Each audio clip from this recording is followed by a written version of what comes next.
Hi, everyone. It's Icaro, and welcome to the Therapist Podcast. Today, we are talking to an absolute legend, Sasha Moore. She's a card reader just like me, and she specializes in twin flames, soulmates, karmic relationships, also past life readings as well. But of course, she branches out into a lot of different things that involve card readings and energy work. So I'm super excited for you guys to listen to our conversation. It was recorded a little while ago, and we talk about it in the show. So without me having to stretch this on any longer than it needs to be, here is Sasha.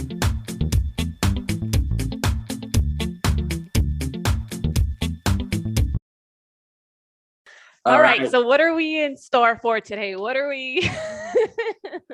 So Sasha, first of all, I'm excited actually to talk to you. We've been friends for a little while, and I love that we do every Tuesday we go live on Instagram and we do our love spreads. And I love doing that work with you because from like the titles that I have for you in my mind are, you are a tarot reader and you focus on you are like a twin flame guide and you focus on love. No wonder our show is called like Love Spreads, right? So you focus on love and you focus on past lives as well. Is there any other titles that you want to explore and like give us right now? Well, I think you summarized it pretty well, Okay. although I am always improving myself and I am always questioning myself, how else can I serve the collective? So while right now it's twin flames and love in all its forms and past lives, I do want to continue branching out to, let's say, include yoga, instructing yoga as another way of serving the collective. That's in the works. But also, I really want to focus on self-love too, like kind of be like a self-love coach, or I'm doing like life coaching classes because I really want to do more of that, really helping people through their challenges or their situations, because that's what I've done for myself pretty much, is when life gives you lemons, right? You make lemonade. And I want to help other people make lemonade because I know how difficult it can be, especially if you don't feel like you have a support system or you don't have someone to talk to. And especially if you're starting on a spiritual journey and all the things that can be thrown at you and all the things that you need to learn. So for me, it's like really being in service to others and helping them kind of navigate through any pitfalls that they might find, like how I found when I was walking down this path for the first time. I love that. I love that you brought through like the idea of support system, because that's how I started too. I think in this journey of tarot and self-discovery and self-love, I love that you brought the idea of, I threw on you your titles of twin flame and love guide, but you're bringing it back to self-love. And that's really what I found too, is tarot becoming this support system in a way where like, hey, I know my friends, I can talk to them and they're open, but also how can I talk to myself and have that help me? Now, you also brought through the idea of life, how we go through life and how we go through these challenges. So I want to actually broaden the question and ask you a really big one. Walk me through your life. Walk me through like young Sasha into who you are today. Oh my God, you're really putting me on the spot here. Like, this is the biggest nightmare for a Scorpio. Is what? Talk about themselves? Revealing all my inner secrets, my inner world. Tell me your deepest, darkest secrets. How dare you? No, just kidding. Okay, so it's like, how did I get here? I almost feel like I'm at a job interview. Gosh, tell me. Oh my God, yourself. Yeah. No, but I'm kidding. Okay, so young Sasha. Wow. So I guess let's start from the top. Young Sasha was actually raised as a Christian, fundamentalist Christian. So for me to be here right now is like, whoa, never thought that this would happen. I'm like, well, I completely branched out into like spirituality, like first of all, into all these like super spiritual concepts that aren't well known, like twin flames. That's such a like niche little thing. And it's like, well, how did I even get here? But I will say that my relationship experiences got me here because that was, let's say, one of my biggest Achilles heels, because in my romantic relationships is where all of my biggest let's say unwanted personality traits came out, right? All of all of my patterning and learning from childhood and things like that. And for me specifically, and I'm like, oh, I hate admitting this, but this was my life. When I would get out of a relationship, it was like the worst thing that could happen in the entire world to me. Like devastating. Yes, devastating. That's how important relationships were to me. So I was in a 7-year relationship. It actually was kind of a little bit more than that. It was like we knew each other for like 10 years. We had kind of been on and off. And then finally, like the third time we got back together, it was like for 7 years. And when that ended, it was devastating. And so that's kind of what started this pattern of me feeling really depressed after a relationship. And after that happening, like the third time, I was like, this can't happen anymore. So after that 7-year relationship, I got into another long-term relationship. It was 3.5 years. That guy was really great. He was actually, that relationship, it taught me that you don't have to be in some like crazy toxic relationship. Like I wouldn't say my 7-year relationship was toxic, but the guy, he was like a cheater and a liar. So Gosh. yeah. So so I'm like, yeah. So I was like cheated on and lied to frequently. And then at the end of everything, he broke up with me to be with someone else and he lied about it. And then I found out 3 months later on my birthday. So what a day to find out. Yeah, it was, I mean, there's like so many crazy stories just from that one relationship, but I know what a day to find out. Although I had suspected it, but on my birthday, I woke up on my birthday and I was like, this isn't going to be a good day. Really? Yeah. And I found out at night. It was totally by accident. Let me tell you how this happened, because right. Go for it. Some gossip right here. So I was just doing my thing. It was my birthday. I was doing my thing. I don't know if I worked that day. I don't remember. No, I don't think so. Who knows? Because I remember that my family had celebrated my birthday like the day before or something, because they thought that I was working on that day. So they wanted to get it out of the way. So it was just like a day to myself. And it was nighttime and I had like a little glass of plum wine because I decided to go to the grocery store to get myself some plum wine. And I'm on Facebook. And all of a sudden I get some like weird friend request from my ex. Wow. And I was like, wait, but this isn't his Facebook page, because I was still friends with him on Facebook. It was in a completely different Facebook page. And so I click on the Facebook page and I'm looking at the page and it says in a relationship. I'm like, oh, wait, like we broke up like a few months ago. So what is this? So I click accept and I'm seeing all these pictures of him and this girl that he swore up and down nothing was happening, because she was like a coworker. He swore up and down that nothing was happening with her, had nothing to do with her. And there was like pictures of them together from before we broke up, from like a month before we broke up. Oh no. Yes.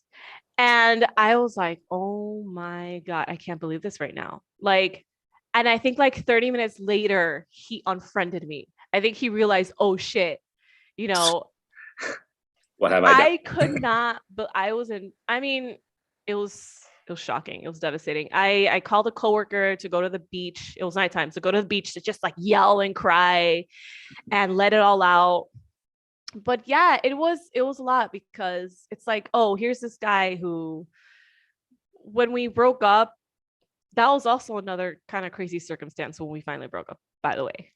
Like, there's I have a million stories from like all this crazy stuff that's happened to me in my relationships. But like I said, all this crazy stuff that's happened to me in my relationships is what led me down a spiritual path. So that's why I'm like the relationship psychic, right? Because I've been through it. It's like that's my calling, is going through all this, going through like the fire and flames so that I could come out of it unscathed and to help others. But anyway, yeah. So that's how I found out my birthday randomly through Facebook. I don't think we talked again. In fact, I did not message him because the next day I told my coworkers and they're like, no, like you just leave it alone. Like, don't say anything, nothing, just move on. I was like, you know what? That's a lesson I needed to learn, because I was always the one that would like have to get the last word. Right. Oh my gosh. Yeah. Have to get the last word. Is like, no, you know what? This is a change for me. This is a different way of doing things. And it was letting it go. Oh, and then, so here's the best part. All right. Here's the best part. 2 years later, my ex messages me, right? And I'm like, well, what the hell do you want? Whatever. Yeah. And let me tell you something. This is such vindication. He messaged me to apologize for what he did, but also he told me that everything that he did to me exactly happened with him, with that girl. The same way the second Facebook, like the hidden Facebook, everything. Oh my God. Yes. You do not know. Like, we got on a Skype call for him to, apologize and tell me his story, and I was laughing the whole time. I was laughing. Oh my God. Face. Your dark side is like, oh. Yes. Because I'm like, wow, like that's what you get. Like, and just the craziest part to me is how it happened in the exact same way. That's nuts. Yeah. Yes. Like, talk about a taste of your own medicine. Yeah. So anyway, after that disaster relationship I had, I met a guy a few months later. We got together like 6 months afterwards. So there was maybe only like 9 months in between that 7-year relationship and the relationship I started with this guy. He wasn't a liar. In fact, he was too honest. I had to get used to that.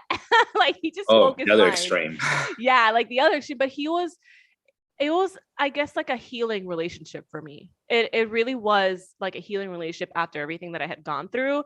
And it's like the universe was teaching me, like, hey, like, you don't have to go through all this crazy shit. Like, you don't have to be with someone that lies to you and cheats on you, and you can relax and you could just have fun with someone. And I needed that. And it was really a good way to restore my faith in relationships, and to understand that there are other people out there and there's other types of relationships that you can have. But then here we go again. So I I fell out of love with him, and I didn't know how to break up with him. It's like, here we go, because he was such a nice guy and he did so much for me, and I felt really guilty breaking up with him. And so didn't know how to break up with him. And then finally I broke up with him, and I got together with this other guy immediately afterwards, because we had already been talking, and he was someone from high school. He was just kind of like an acquaintance from high school, and we weren't really like close friends or anything. It was like, oh, I know you because you're friends with my friend or something. Oh man, here we go. So this guy, I'd say he was definitely a karmic relationship, which karmic relationships. This new one from high school. The new one that I broke up with the nice guy to be with. Basically. Yeah, I mean, I didn't immediately get together with him. It was maybe like a month or something. I wasn't trying to rush to another relationship, right? But he wanted to rush into another relationship. Red flag, right? If you're talking to someone and they just want to rush into a relationship and you're not ready, red ass flag. Like, don't do it. Okay. He, from the very beginning, it was kind of like he would get kind of upset. You know what? There were so many red flags, and it was like, I ignored them, of course.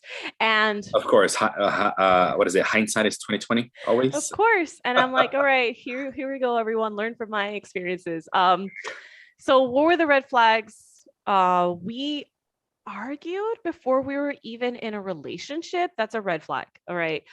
When you first meet someone or you first get together with someone, there has to be, or there should be, at least a 3-month honeymoon phase. Okay. About 3 months. It lasts about 3 months, sometimes 6 months.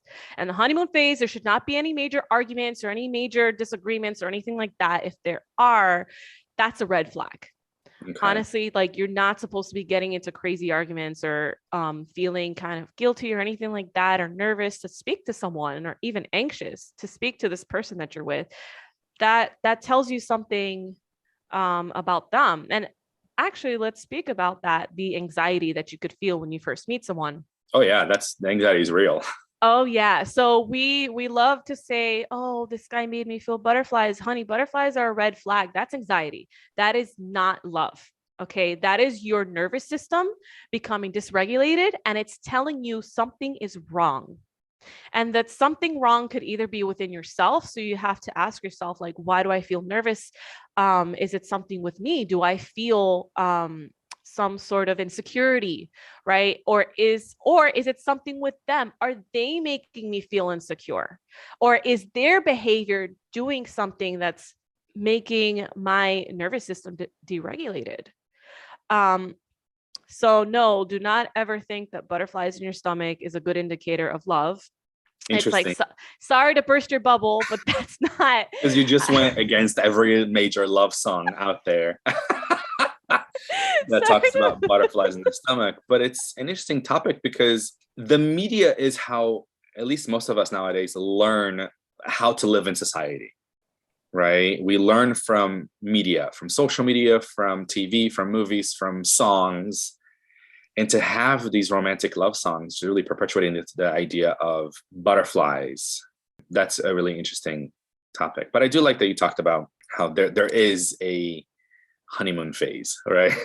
I think that's always like what everyone kind of wants and strives for. It'd be like, oh, we're in the honeymoon phase. How sweet. Yeah. So there wasn't really a honeymoon phase with me and this dude, this new dude, this high school dude. That's a big ass red flag. You know, if your honeymoon phase didn't even make it past the talking stage, like what are you doing?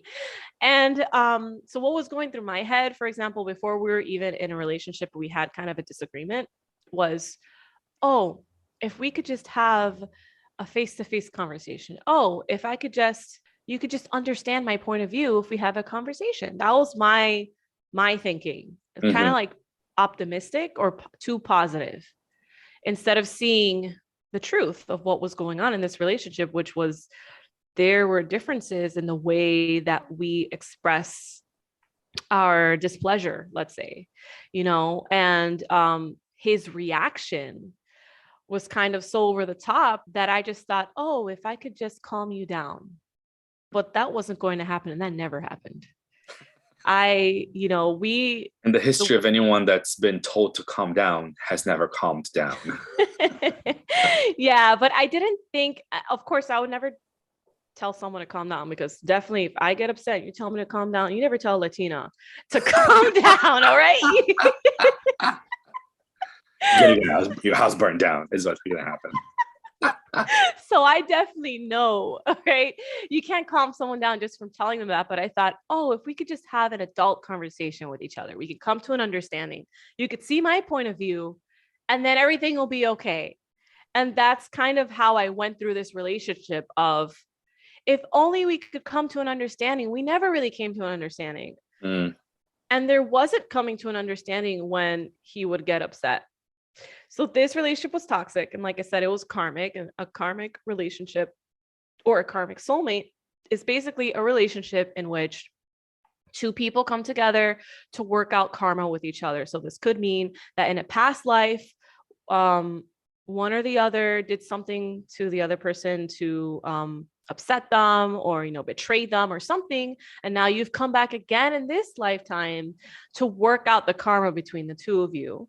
There's also a karmic soulmate can also be someone with whom you work out unrelated karma. So when you're creating your soul's plan, right, of like what you have to do in this lifetime, there may be something you have to work out, a difficult trauma or behavior or something. And your spirit team is like, all right, we got to work this out. So who are you going to work it out with? And someone that you know may come and volunteer to be the person you work it out with. So, and that becomes a karmic soulmate. You literally come together to just work out karma. So this relationship was karmic, and karmic soulmates and karmic relationships are toxic. And but despite that, I do want to reframe this as, remember that a soulmate is still someone that you've shared love with. And that is why, even if it's karmic or toxic, we want to hold on to that connection so badly because we feel that soul connection to them. We feel that love that we've shared in another lifetime with them. And on a soul level, the two of you do love each other, and this is being done out of love. But it's hard to see that when you're here in the physical acting it out, and when it's meant to teach you a lesson. And so it's really hard to see the lesson when you're going through it. It's really hard to see the sun behind the clouds, right? Or to see past the storm. But I do want to remind everyone that a karmic soulmate is here, is just teaching you another lesson in love. It's just tough love, let's say. No lessons are easy to learn, I think. Right? Well, that's not true. Because like I said, I did have that relationship in which it taught me a lesson, but it taught me a lesson in a gentle way. A positive lesson. Yeah. Yes. And that's why it's important to balance. You have to balance the positive with the negative, but also to see everything as a way of serving you. Because these things are serving you. And that's why it's important to remain balanced and to see it from a different perspective, from a higher perspective, because that's what helps you go through these challenges. Okay, so this relationship didn't even last a year. And it was on and off. Jeez, what a mess. It was like he broke up with me and then we got together again, and then he broke up with me and we got together again. And then finally that was it. Like, we broke up. And the reason why we broke up is the main reason that really cemented it was my mom being diagnosed with cancer. And I had to take care of her. So I did not have time to be messing around with a guy who was not supporting me. Well, he tried to support me the best he could, but at the end of the day, he could not love me the way that I needed. He could not support me the way that I needed. And instead, he was making things worse. So in that time in my life where I'm the main caretaker of my mom who was diagnosed with cancer, and then I have this guy who cannot emotionally regulate. He had all these issues on my back, making things worse, making me more stressed out. Yeah. That was it. I couldn't do it anymore. And so what happened after that was when my mom started improving, it was about a month after we had broken up, and everything started to hit me. The breakup, what I just went through, what my mom just went through, everything started to hit me. And I got so depressed. Like, this is what people call the dark night of the soul. I was just at such a low point that I immediately started therapy because I couldn't handle it. I couldn't take it. Yeah, I bet. Yeah. And this is when I started delving into past lives as well. I kind of was trying to hit my depression from all sides. So I was like doing more meditation, doing more Reiki, learning about past lives, going to therapy. And also, this is when twin flames entered my life, the concept of twin flames, because I was trying to understand what the hell that relationship I had just gotten out of was. So for a second there, I thought that maybe he was my twin flame, but then I realized no. But then I did a twin flame meditation that says, a twin flame meditation that tells you who your twin flame is. You visualize them in your head, and it was completely someone else. Interesting. So then that's when I realized, oh, this karmic relationship, this guy was my false twin. And if you meet a false twin, their purpose in your life is to introduce you to the concept of twin flames. So interesting. So it was through him that I was driven to look up what that relationship was, which taught me about twin flames, which led me to the answer of who my real twin flame was. And that's a whole other story. That's a whole other story with juicy Gus. So far you've talked about karmic relationships and you talked about the false twin. And I just keep seeing entrapments. I keep seeing these booby traps that are set up in some cosmic way, right? Where you talked about the karmic relationship, and it's like it is toxic, and you're here to like work some toxic stuff out, and you're here to work some karma out. But it does come from a place of love because you guys still hold love to each other. And I kind of like, in my mind, I saw all these different people, right, in the world that are in these relationships, holding on to just that one little spark of love when everything else is falling apart, you know? And that's one entrapment that I see. And then now you talk about a false twin who is here to teach you and introduce you to the twin flame journey and go, hey, you are on this journey. Go forth and find your own real twin flame. But I also see all these different people in the collective being like, well, he's the twin, right? False or not, he's a twin. He's the one who introduced me to this, so he must be it. Versus, does that make sense? Versus going towards the clarity of, wait a minute, there is layers to this journey, is what it's sounding like to me. Yes. Yes. I will say that I don't think that everyone is meant to find a false twin, because everyone's journey is different. Mm-hmm. But when it comes to having holdups with the wrong people, which is something that I think everyone can relate to, regardless of whether you're a twin flame or not, Sure. my biggest advice is, does this person make you come back to yourself? So with my twin flame journey has been a journey to coming back to myself. It has been a journey of self-love, of realizing that I need to love myself first and foremost, and love myself unconditionally first and foremost before I can project that outwards. I'm going to backtrack a little bit because I definitely don't want to tell people you have to love yourself first before finding love. Like, it's not about that. It's about just coming to a realization that cultivating the relationship with yourself is worth it. Regardless of whether you're in a relationship right now or not, and regardless of whether you're a twin flame or not, this is a lesson that everyone can benefit from. So when it comes to twin flames and false twins, karmic relationships, and whether someone is really with their twin flame or not, I do feel that if you deeply resonate with the twin flame journey or the twin flame idea, you will know to some part who they are, because it's undeniable. It's undeniable how, well, the synchronicity between two twins. It's undeniable how similar two twins are. It's undeniable that connection. The major thing to know about a twin flame relationship is that it is very spiritually led. So you will have dreams with them, or when you meditate, you'll visualize them randomly and you weren't even trying to, or you'll see their name everywhere along with angel numbers, or I don't know, maybe a tarot reader will tell you. Like, it is very spiritual in nature.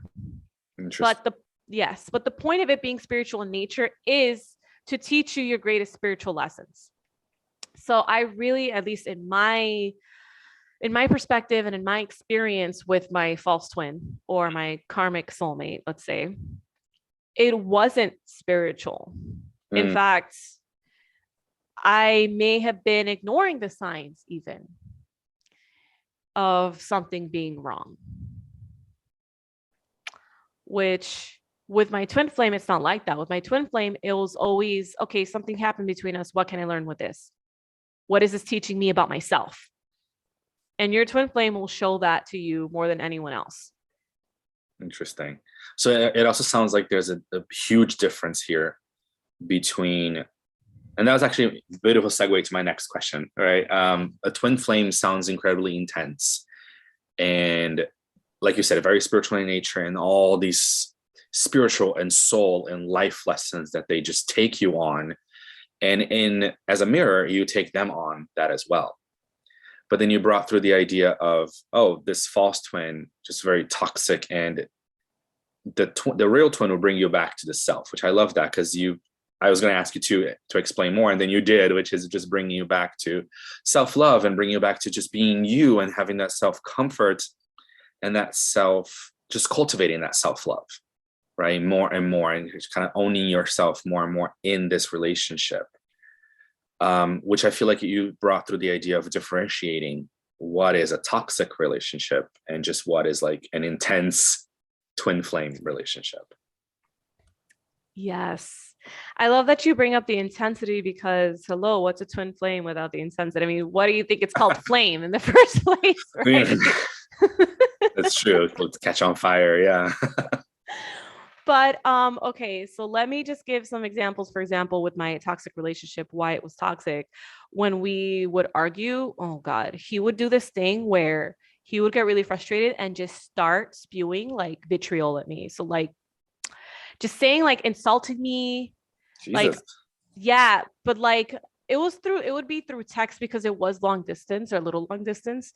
And so just like all of a sudden he would just get really fed up and just start sending like all these kind of insulting words out of nowhere. But then after that was over, love bombing, Oh my and God. it was terrible because it's like I couldn't trust his words after. It's like, okay, so you just like typed all these things to me of like, I don't know what a terrible person I don't even remember, to be honest. I don't even remember the stuffy because it just wasn't true. Right. So it's out of sight, out of mind. Like, I don't remember. It doesn't even affect me anymore. Right. That's good. But so it's hard for me to explain what he even said, but I just remember that it was like one word text out of nowhere, like really like he was really pissed off and start like sending these one word texts. And then after like the whole argument was over, all of a sudden love bombing me, like all these like compliments and flowery words. And it's like, how can I trust you? Or how can I even believe you after you just said that I was like a terrible person?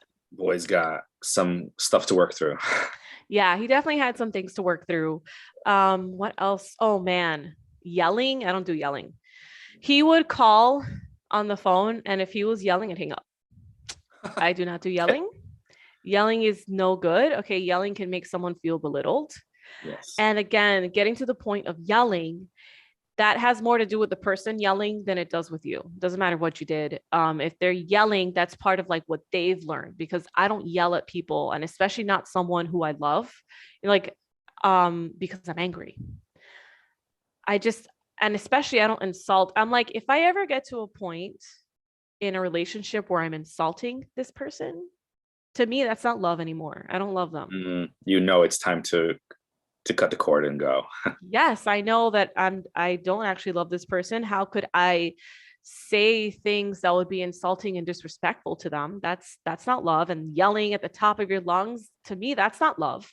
Yeah, So, yelling is like a cheap ploy to. I mean, I understand. I mean, I'm assuming, right? To my own analysis here, I'm assuming that when people do yell, because I'll be honest, I have to somebody I quote unquote love, right? But it does come from a place of not being heard as a child. yes. So then you're like, I'm going to yell because I need to be heard. Yes. But at the same time, as an adult, it is a cheap ploy.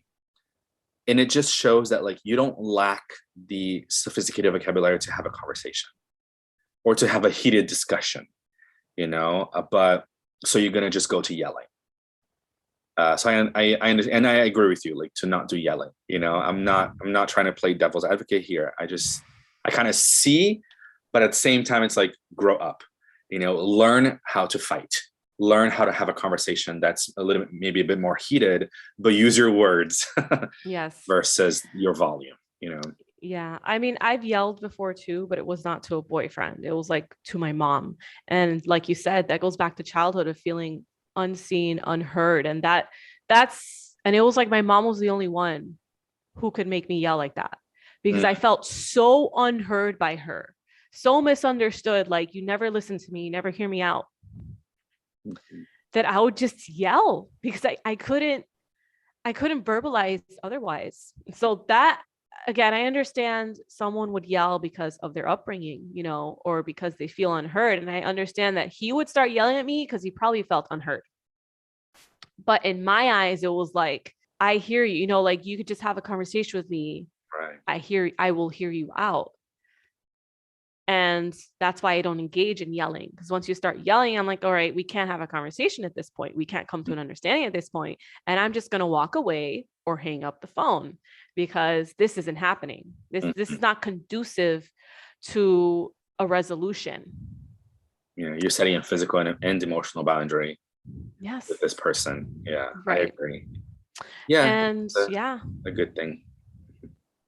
that was the main thing. It was like he would just go to yelling. He would love bomb. Our arguments were the worst. There was a lot of misunderstandings. It was just so many misunderstandings. And after the fact, I realized like it's not that we didn't love each other. We didn't know how to love each other, because everyone has different needs in love, right? And that's where the love languages come in. Like, what are your love languages? How can someone show you the way that you need to be supported or loved? It's different for everyone. Yeah. And so I think at the end of the day, he and I just were not compatible in that sense at all. Oh man, I used to cry so much. I would be brought to tears like every argument. And that's not normal, to just be brought to tears every time there was misunderstanding. But also in that relationship was the first time I ever experienced a panic attack. Really? Yes. So It pushed to that point. Yes, I was pushed to that point because, like I said, when he would get to that point where he would start like either yelling or like saying all these bad things or something, it was too much. You know, it was like the stress and the anxiety from it was too much to handle. Like my boyfriend feels so like thinks so poorly of me. And that's another thing. Like, if you're in a relationship and this person triggers a panic attack in you, that's a huge red flag, because I had never before experienced a panic attack. I had to Google it because I didn't know what was happening to me. Yeah. I was like, I don't understand what this is right now. Wow. Yeah. Wow. And it was, that's intense. yeah, it was a direct result of his actions. It was a direct result of how he spoke to me that caused the panic attack. So now, like, let's go back to the twin flame, of my experience with the twin flame.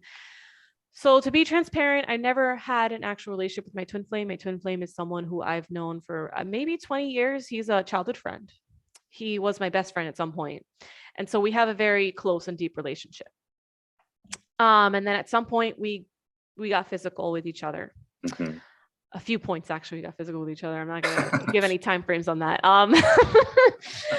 And it was when we started getting physical with each other that triggers would happen.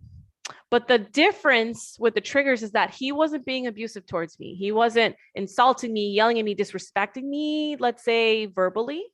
Uh-huh. It was just more like we never really set any kind of clear boundaries. We were just kind of going along with what was happening. And that was triggering things. Like I said, this was all outside of a relationship. Everything that happened between me and my twin flame was all outside of a committed relationship with each other. So to me, like, my experience with a twin flame is that you're going to experience triggers that's meant to clear out old programming, right? Or like old behavioral patterns within you. But it's really not supposed to be happening in the scope of like, this person is completely disrespecting you in a relationship or something. Well, yeah, I know there's a difference, right? Yes, there is. Like, when you're with this person, it's supposed to feel blissful. It's supposed to feel like that honeymoon stage. It is not supposed to feel like you're getting panic attacks when you argue. Yeah, Jesus, no. Yeah, that's toxic. No one deserves to get panic attacks out of a relationship that's supposed to be loving, right? Yes. Precisely. So I'm going to give one example of a trigger that happened between my twin flame and I. Mm-hmm. So I went over his house and we had sex. Mm-hmm. And then after we had sex, both of us felt really weird. And was that the first time you guys got physical? Oh no, oh no, I'm not going to give timelines. No, I know. Yeah. Okay. Gotcha. Okay. It was just I don't know, the situation. It was the situation pretty much. And so both of us felt weird afterwards. And then like I went home, and when I got home, I just started like crying. Like I felt like shit. And then later on, I think he texted me and he told me that he also felt like shit. Oh, wow. And then he texted me all this stuff about our past, about all like just all this stuff, all these feelings within him about our past that he never got over. Like, I guess things that I did to him that hurt him. This was like distant past. So we were like high school, college, stuff like that. Mm-hmm. And I never knew any of this stuff. Wow.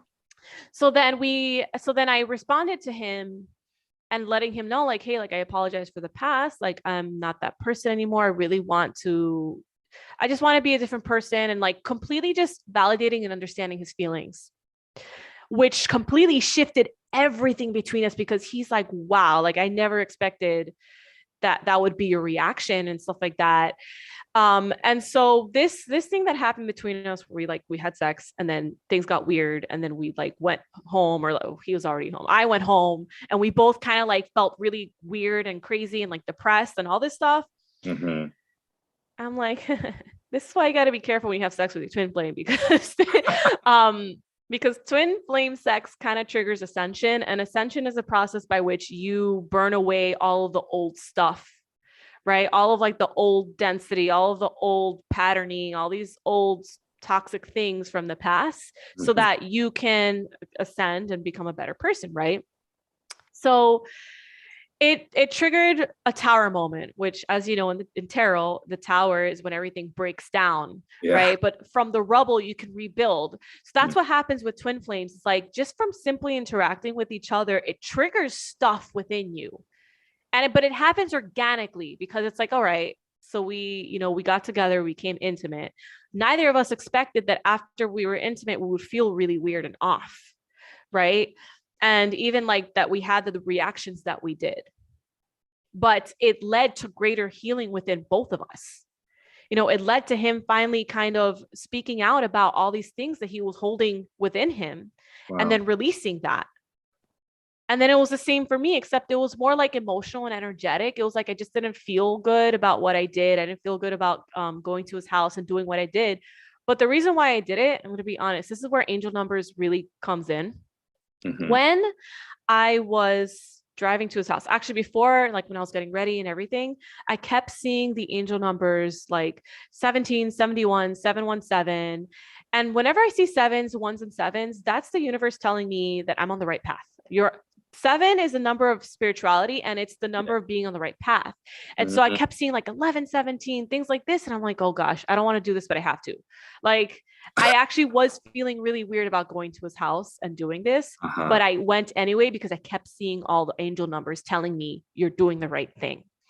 And wow, interesting. Yes. So guess what? We did do the right thing. Yes, we got triggered, but it, like I said, it cleared out. It was a tower moment that was necessary to break down the old structures to then build anew.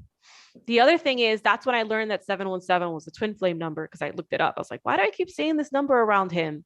Lo and behold, it's a twin flame number. And this is why I say your twin flame relationship is highly spiritual. It is literally being led by spirits. Like, your spirit team is like toying with you, or like they're watching a soap opera or something. Sometimes that's what it feels like. They are toying with us. God. Yeah, exactly. So that's why it's like, listen, I didn't do this because I entirely wanted to. It's more like I was led to spiritually, and it brought me down a path of greater healing, which is why I try to teach that the purpose of your twin flame is to teach you deep spiritual lessons, is to help you release all of this old stuff within you. It's like the flame part of the twin flame is what burns away the old. And that's why it's intense. It's the process by which a piece of coal becomes a diamond. I like that. Yes. I like that. I like it too. I know that this, everyone is going to listen to this later, right? Because I'm launching officially in April and all that, but we're recording this on Valentine's Day. Oh my God. Wow. So I didn't plan this. I was just like, I reached out to a few different people. I want to get some interviews on Valentine's Day, talking about the craziness, messiness, beauty, and ugliness that love is.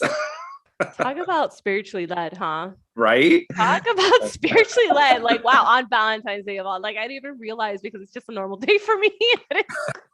Yeah. Just another day, especially on a Monday. Yeah. But that's awesome. That's awesome.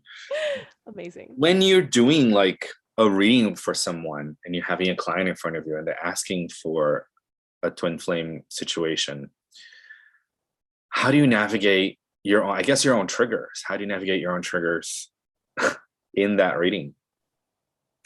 My own triggers. Let me tell you something. I've already navigated my triggers. All right. And this is why I guide others. because that's the whole I like point of being a guide, right? The whole point is that I learned by experience so that you don't have to, so that you could come to me and get the answers. It's like, what are they called? Sherpas, the ones that lead you up a mountain? I think so. I think so, right? Like if you want to go up the Himalayas or something, you need to have a guide, a Sherpa to take you up the mountain. That's me, right? I understand that this is a perilous, oh my gosh, Lord of the Rings. Yes, I love Lord of the Rings. Yes, me too. This is a perilous journey to Mordor. And I'm Gandalf. So you can both throw the ring into the volcano. Yes, and it's a perilous journey to Mordor, and I'm Gandalf. So let me guide you, Laura. Let me help you through your triggers. And so I love that you asked me, how do you manage your triggers? Do you think if I was getting triggered by someone else's twin flame story, that I would be sitting here telling you that I guide others? Like, no, like I've created some tools or like managed my own triggers so that I can better help others with theirs. I love that. Again, going back to the self, right? It's your self-love in your own, what it sounds like, it's your own empowerment journey. Yes. Pouring it out and empowering others on their journey as well. You get it. I'm learning from you as I'm listening to you. Yeah. I love that self-empowerment. That's exactly what I'm trying to do is teach self-empowerment, because that's where my journey has taken me. And I think that's a powerful place to be. Yeah, I agree. I think we're constant. I think all of us that are on the path, right, that are in the work, that are working and sweating up the mountain, right, being guided by ourselves, by a card reader, or by a guru or therapist or whatever. And I found that in my path, like, it starts, other people's triggers also become clear, and then we kind of start seeing where they're coming from, which to me just like brews compassion, but it doesn't mean I accept it, doesn't mean I have to be here for it. Kind of like what you said, yelling, I turn that off. I'm not here for it. It does create compassion, because I go, I get where you're coming from, but I'm gonna let you sit down a little bit, because you need to grow up. You need to learn that lesson a little bit too. And talk about growing up, like when you were talking about you were dark night of the soul, and you had to go down to that valley, right? Mm-hmm. Before you go up the mountain again.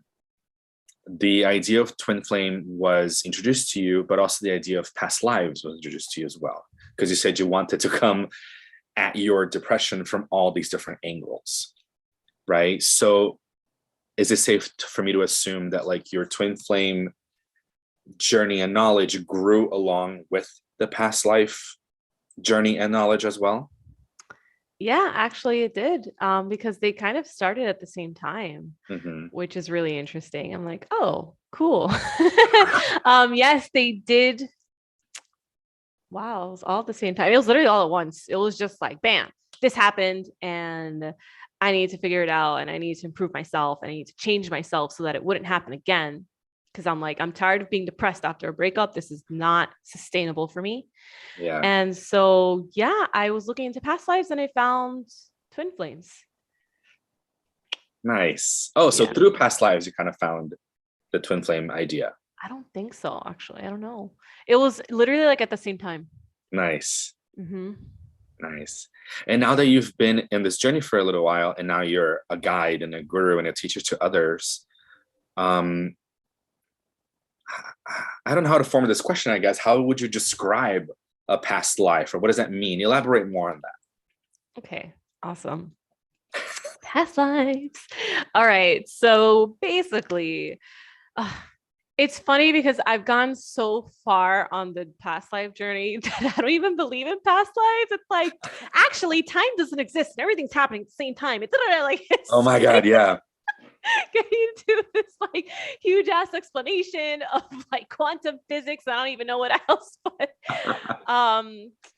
so a past life is basically the idea that because your soul is immortal, right? You have been many different people in many different lifetimes and many different civilizations and maybe even many different planets, many different universes, let's say. Mm. And it's the idea that this is not your first lifetime. And because this is not your first lifetime, you carry a lot of different things from your past lifetimes. And these things could be knowledge from your past lifetimes. It could be traumas from your past lifetimes.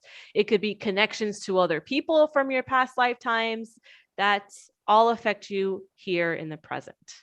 And like I said, when you go really deep into it, the reason why it affects you here in the present is because time is not actually linear, and your soul, being immortal and multifaceted, can actually be in many different places at once. So all of your past lifetimes and future lifetimes are happening right now, and which is how they're all connected and how they can all affect each other. And so why did I look into past lives is because past lives can be used as a form of therapy. When you do a past life regression, it can actually point you towards a deep-seated trauma or issue that you don't know where it came from, or you don't know how to fix it. And it could kind of, I don't want to say fix it, but heal that issue. Whereas other healing modalities have not. And that's why I looked into past lives.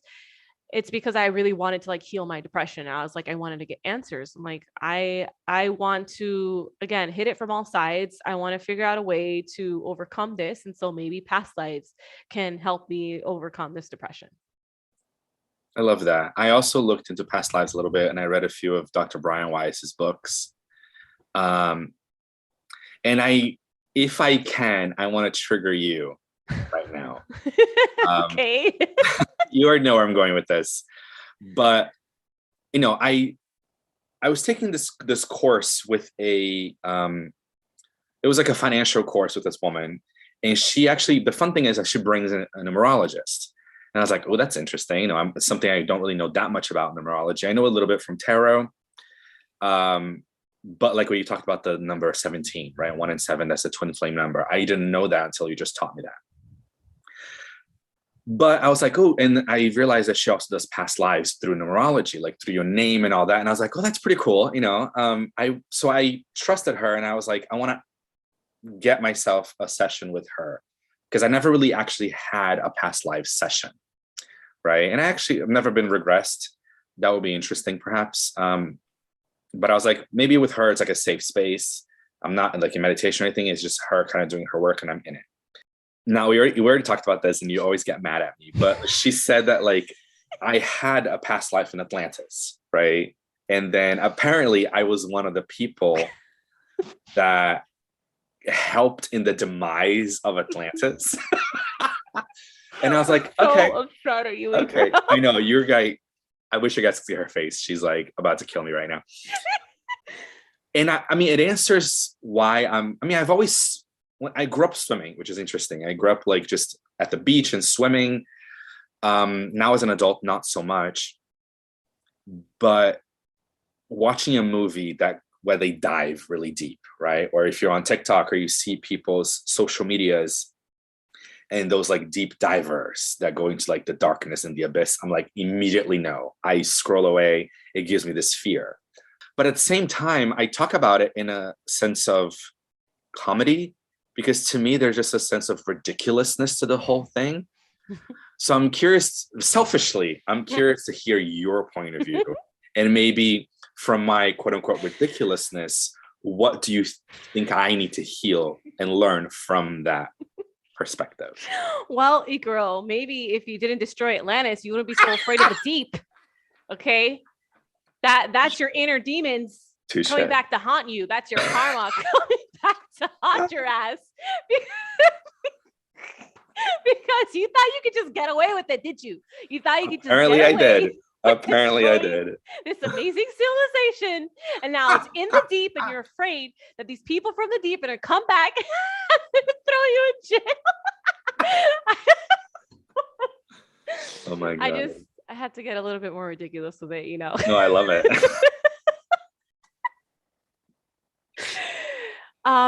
What's funny is that in my little past life card deck, The Atlantis card literally says you either love the water or you're really afraid of the deep, which is like literally you. And I'm like, wait, what? Did they talk to you before they made this card?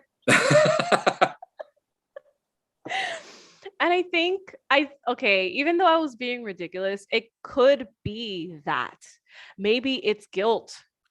Maybe it is unresolved guilt from that past lifetime. That makes you kind of wary of the deep. You're like, oh God, the deep. Like that's where that's where skeletons are living. The skeletons of the closet of my past life are living there. So maybe what you need to do is just release the guilt from that past lifetime. Like, you're not that person anymore, or you've learned from it now, right? So what you asked me. But then have I? Because if I think it's ridiculous, am I still denying that part of myself? You know what I mean? Honestly, it's really finding out how that manifests in your life right now. So, okay, in a past lifetime, you helped destroy a major civilization. What do you think that someone who's done that, how would they feel? What do you think would go through their mind after the fact? Right. Also, I'm going to be really honest, that's some heavy karma to clear out, a girl. Right. Because again, that type of stuff is what you carry, what your soul carries on, right? Because past lives is all about how something from a different life can still be kind of attached to your soul, or you're carrying it with you. And now it's affecting you here in this life. So I would ask myself, what are the things I feel guilty about myself? How do you feel about yourself, Icaro? Like what are some things that make you feel insecure about yourself? That's another thing, because self-guilt can come up as insecurity. It can come up as shaming oneself. And so what are the things about yourself that you shame or that you don't accept? And that's a way that you can use this information of you being someone who destroyed Atlantis to, okay, how does that translate in like real world practical terms?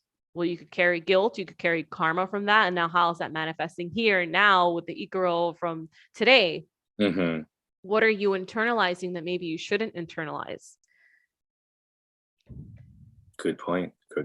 Yeah, because it made me curious when that specific, because I think from what I've learned from you and what you taught me a while back is whenever you do a past life reading, right, with you, like, if somebody hires you, when somebody hires you to do a reading in past life and be regressed in some way, what comes up can always be a little bit different, but it always relates to what's going on in life right now, and your fears, your guilt, your blocks, right? We talk a lot about blocks in the spiritual community and what's blocking me, but it's like maybe a block sounds like it could be from a past life, but it always relates to this one. Exactly. So talking about like taking it from past lives and bringing it to this one, you also brought the idea that you kind of like don't believe in past lives anymore because everything's happening at the same time. So what if I tell you that, but like, for example, I'm a skeptic and I'm like, my consciousness is here right now. And this is my name. This is my shirt. I'm talking to you. I'm not really dissociating and like thinking about something else. Does that make sense? So how can I be in millions of planets and lives at the same time? Well, the way that I've thought about it is that you can only really be conscious of it right now, here in this awareness. Just because you're not conscious of something doesn't mean it doesn't exist. For example, we have a subconscious mind that we can't readily access. And in our subconscious mind, we may find things that we've repressed that we didn't even know existed. Oh, a memory of something terrible that happened during my childhood. I didn't even know that happened. Why? Because it's repressed in your subconscious mind. That has been true in therapy. So I agree with that. Yeah, I agree with exactly. that statement. So the thing about like everything's happening right now at the same time, that's a really highly kind of spiritual concept. Because it's the idea that, again, your soul isn't just here in this body. Your soul is much bigger than that. And it ties into the concept that we're all one, we're all connected to each other, right? That we come from like a source energy, and as energy, we don't have form. As a physical human being, of course, we can only experience this one physical instance, but as souls, as energy, we don't hold a form. We don't hold a name. We don't hold any of that. We're just energy at the end of the day. Like, what happens after you pass away? You go back into that source energy. It's like, so if someone's a skeptic, it's kind of like, I don't know what to tell you, dude. Like, that's okay. Like, you can believe whatever you want to believe. Like, but this is, like, you'd have to kind of be open to a highly spiritual concept that as a soul, you're multidimensional. You're not just here in this one instance. You're experiencing this instance right now. Right. And kind of the way that I see it is, this is probably the best way to explain it. Okay. So I'm a gamer, right? Mm-hmm. And I used to love playing MMORPGs, which are those online games where you create a character and you log in and you interact with other people on the internet, right? That sounds fun. Yeah. So I used to love these games. I love role-playing games, right? Creating a character and logging in and fighting monsters and whatever and playing through the game. And then doing that with other people. So the same way that I am as a person can have like multiple characters. I have like 5 characters, let's say, and I just log into one when I feel like it. Consider yourself as a soul with multiple characters, and you're just logging into one of those characters at a moment and just playing that character's life. And that's kind of how it is in real. I'm like, life is just a game. All right. Like, as a gamer, it makes so much sense to me, because it's like the same way that I would log into a game and play a different character is the same way that as a soul, you're logging into the earth plane as one character right now. And that's what you're experiencing, but you have multiple characters that you can log into and experience at a different moment. And that's the best way to explain it. It really is. I gotta admit that, because I'm not a gamer, but I think everyone in their life has played some sort of video game. Yeah. Right. And even though I haven't played those games, I know exactly what you're talking about. Like, I know exactly what it means to log into something and create kind of like a sort of avatar. Mm-hmm. Right. And live on as that. Right.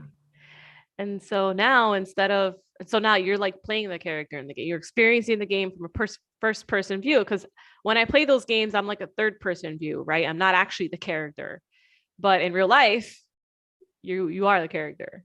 It's like if I were to go inside the game and become the character myself, instead of just me playing it from like a computer or something from outside. There's that movie, Ready Player One. Oh, I haven't watched that. It's a good movie. I should watch it then. As a gamer, I think you'll like it. But also, it's kind of like a parable of literally where the future is going. Yeah. And like, that's terrifying. I mean, the metaverse, right? Metaverse. Yeah, that's exactly what it is. It's, you step into the metaverse and everything is virtual, and you're talking to a robot or a wizard or something that's not that person in real life.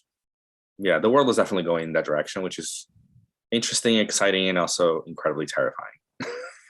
Right, because how's this going to change everything? 100%. And I'll be that grumpy old man that's like, and back in my day, these kids nowadays, I'm like, oh God. You kind of get scared of like, am I going to move forward with the future, or, I don't know. Right. It's something I've been contemplating lately. Oh, actually, I kind of want to bring back the afraid of the deep thing, because that's also a fear of the unknown. So we're talking about, what does the future hold? It's the unknown. And I think that all ties together too. It's like, explore your fear of the unknown.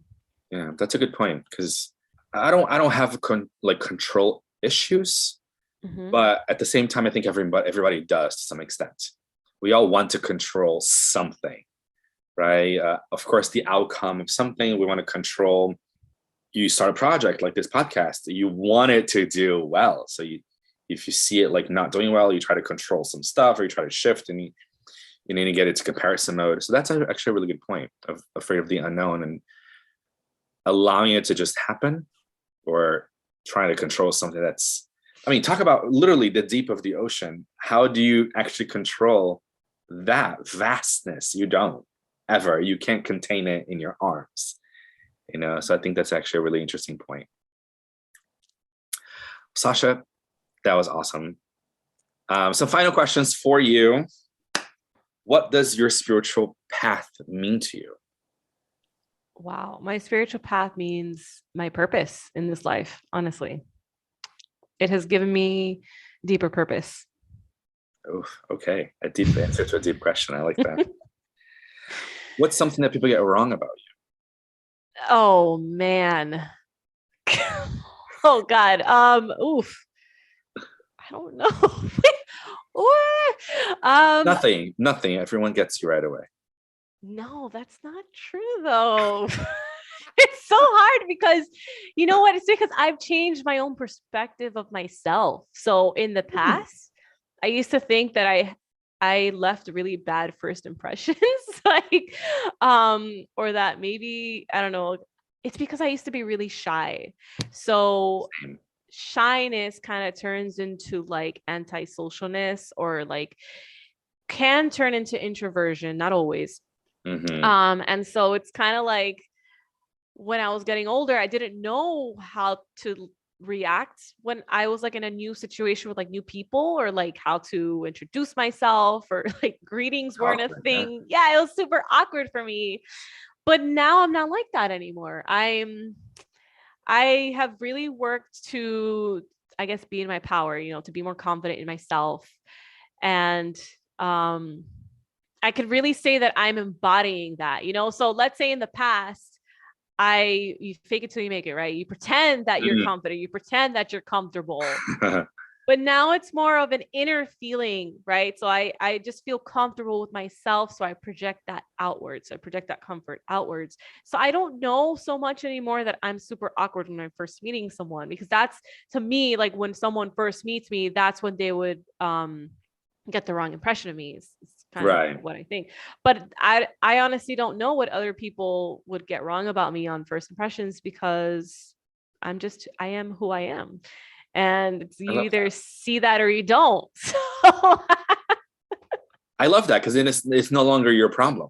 It's not. It's their perception of reality, their ideas, their traumas, and onto somebody else, and just project it onto the world, right? That's and unfortunately, exactly right. You, yeah. Mm-hmm. I love that. So, what's a memory that you have that always makes you smile? What are these questions right now? Like, dang. Okay. Okay, what's a memory that I have that always makes me smile? So hard, because I try to make myself smile all the time. So it's like, what memory? I'm like, I know I was just thinking of a happy memory the other day, but now I can't. I'm one of those people that like, I'll remember. You're like all the memories. Give me all the memories. Right? All the memories. Why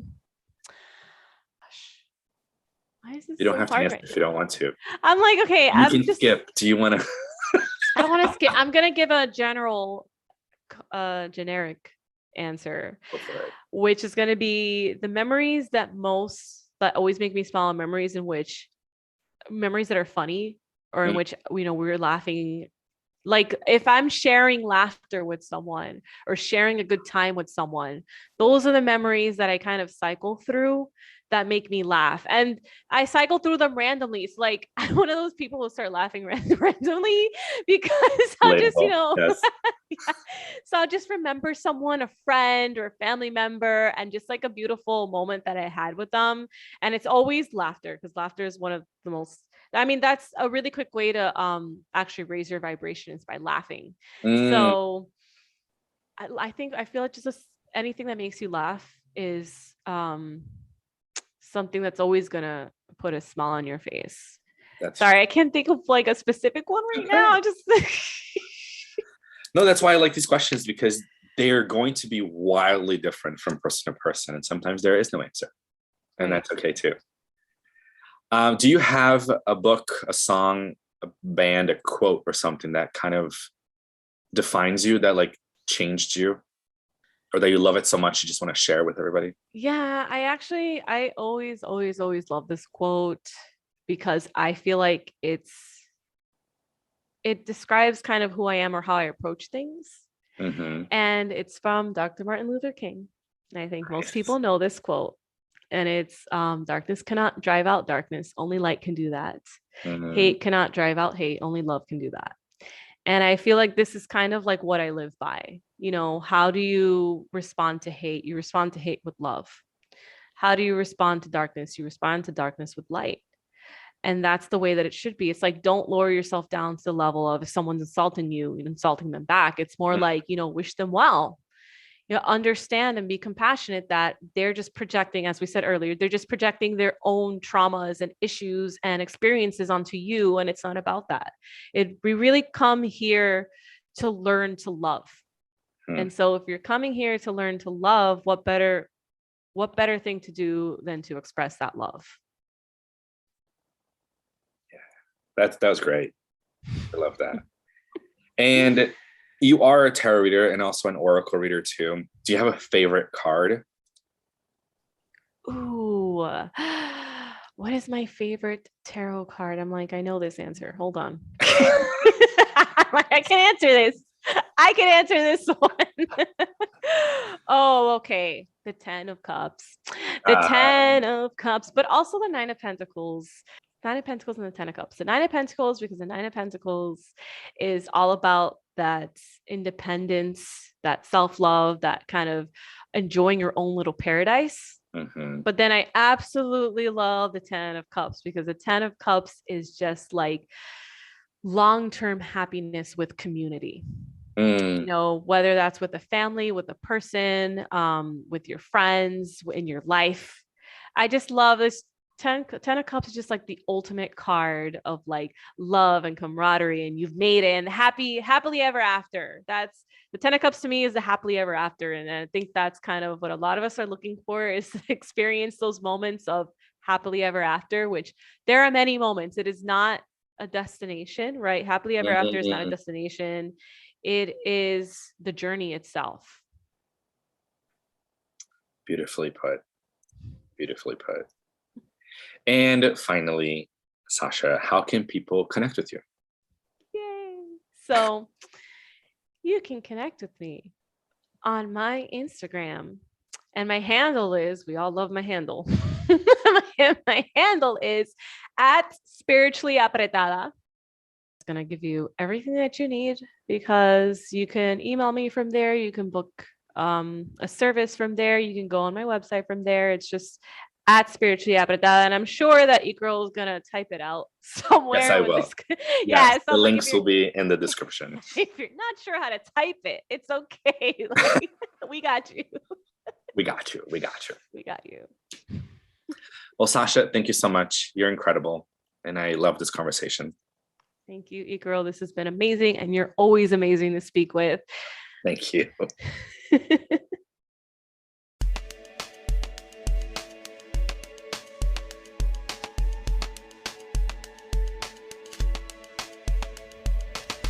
And there you have it. That was our conversation with Sasha Moore, the Spiritually Apretada. And I hope you guys reach out to her, you guys follow her and book her for readings.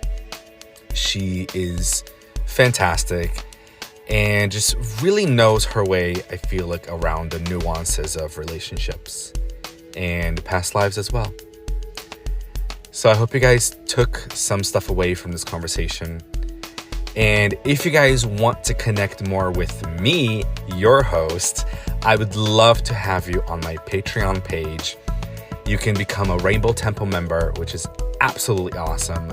I give you eclipse readings, monthly themes, workbooks, meditations. There's a whole list of things for you guys to work on spiritually in there. You can also follow me on Instagram, and I would love to have you in our Discord. Thank you guys so much, and I'll see you guys next week. Love you. Bye.